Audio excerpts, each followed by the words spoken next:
God. Today is Friday. March 11th. March 11th. And what day is it, Christopher? Well, it's Friday, March 11th. You just asked me.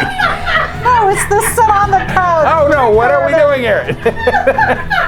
Who are we? What are we? This is... How did I get here? This is... Oh, my goodness. Stop We're going to leave making it sense. in. This is our On the Couch Friday afternoon bourbon edition, if you can't tell. And we haven't been drinking yet, so... And not proof that if it doesn't work, well. No, if it doesn't work, just keep going. We're going to keep rolling. So, what is On the Couch? Our On the Couch series is our attempt at a humorous, we make ourselves laugh, okay, look at all things IRS, DOL, PBGC, anything else that relates to that. Because it's better to laugh than to cry. Yes, and we do both. All right. Now then, before we get into the meat of the story, we forgot our public service announcement last week that we promised we'd do every week between now and April 15th. So, our public service announcement is, friends, don't let friends file their taxes without looking at a cash balance plan first. Because remember, if you haven't filed your taxes yet, you can still look at adding a cash balance plan for 2021, right? Absolutely. All right. Today, we're going to have another segment in why we do what we do. This one's we're talking about signatures. And we'll be back in a second.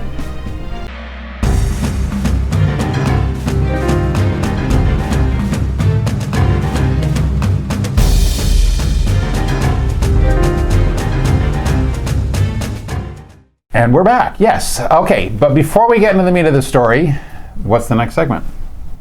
Washington update. I know. Update. Kristina? Ta-da! Congress has actually done something. You said this was going to be a short segment.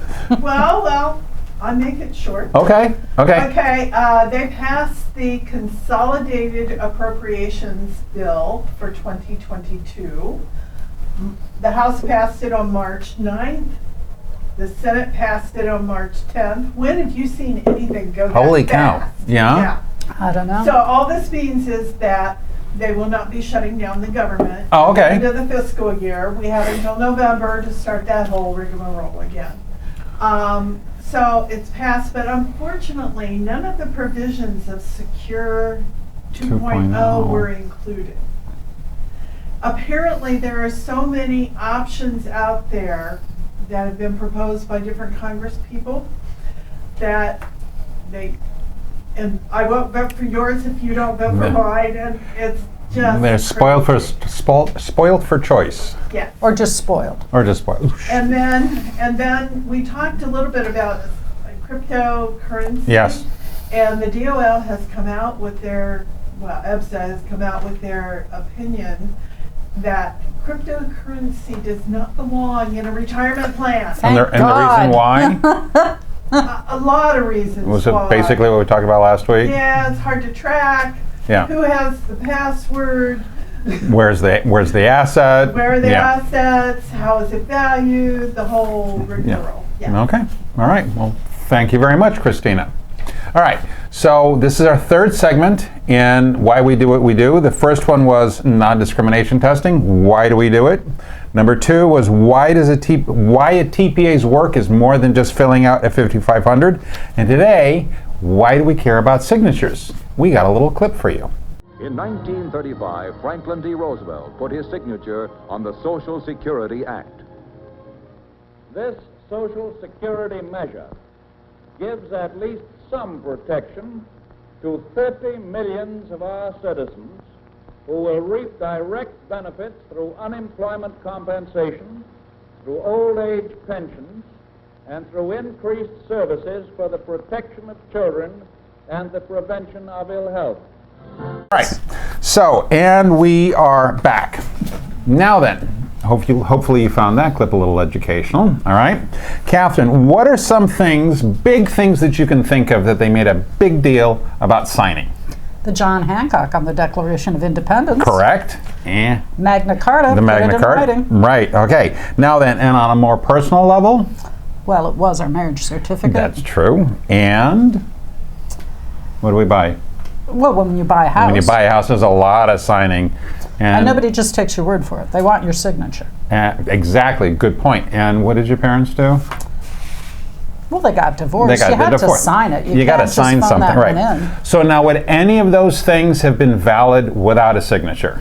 No, because they really want to make sure that you are signing it and you know you're signing it. Okay, so we're going to make today's segment really short. It's the same with a plan document, people, right? Okay. Well, the plan document's a trust, right? Well, no. There's no. There's the plan and there's a trust. They're now separate things. They used to be the same. They used to be the same, and that's what's happening. They got a divorce too? They got separated. It's a They're legal separate. separation. Yeah, they didn't. Who got the very good. kids? Yeah, we did. All of us. That's why I'm so tired. Yes, Okay. that's right. So the plan is separate than the trust? yes, the plan is separate from the trust. And they It's both a- have to have signatures. And they both have to have signatures, or they're So not there's valid. more signatures. So there's more signatures. But all right, now then. So I think I need a video on that. you do need a video. Well, if only we knew people who could do that for us. All right. So some of the very important reasons as to why we have people, and we're just going to say plan, okay? The reason why we have people sign the plan is number one, so that it's valid. An unsigned plan document isn't a document. You don't have a plan, all right? From a money point of view, it saves money in the long run for helping if you have to go back and have a document corrections program to go through. All right, and if you get audited by the IRS or Department of Labor without a signed document, no, that's very not good. All right, They don't think it exists. no, exactly, it doesn't exist. So then they've made it very easy these days. You can have a wet signature or a dry signature. Anybody remember when they started saying okay to dry Electronic signatures. Now, I've been writing dry. The electronic signatures. It's been All at those least 10 people years, with those right? wet It's signatures been a just while. Yeah, it's when they allowed certain things to be signed electronically, but other things still required a wet signature. Right. So this probably should be our shortest video of all time. Why do we worry about, and why do we follow up, and why do we nag and cajole and insist on our clients returning the signature pages for the plan document? Why? because we want to see that it was signed. To make it valid. To make it valid. All right. So that's basically our. That's basically the three highlights. One, or the three takeaways. It's been a day. One, it makes the plan document valid. Two, you can have a wet or an electronic signature. And number three, if there are multiple people signing the plan document, they don't all need to be in the same room. You can have multiple copies of it. Everybody signs their own, right? Okay. So hopefully that was a quick and easy reminder as to why you need to sign your plan document. And remember, friends, don't let friends file their taxes without checking to see if they need a cash balance plan first. All right. Have a good weekend. Thank you very much for watching. This is Christopher and Katherine. And like, subscribe, comment, complain, whatever. All right. Just do something. All right.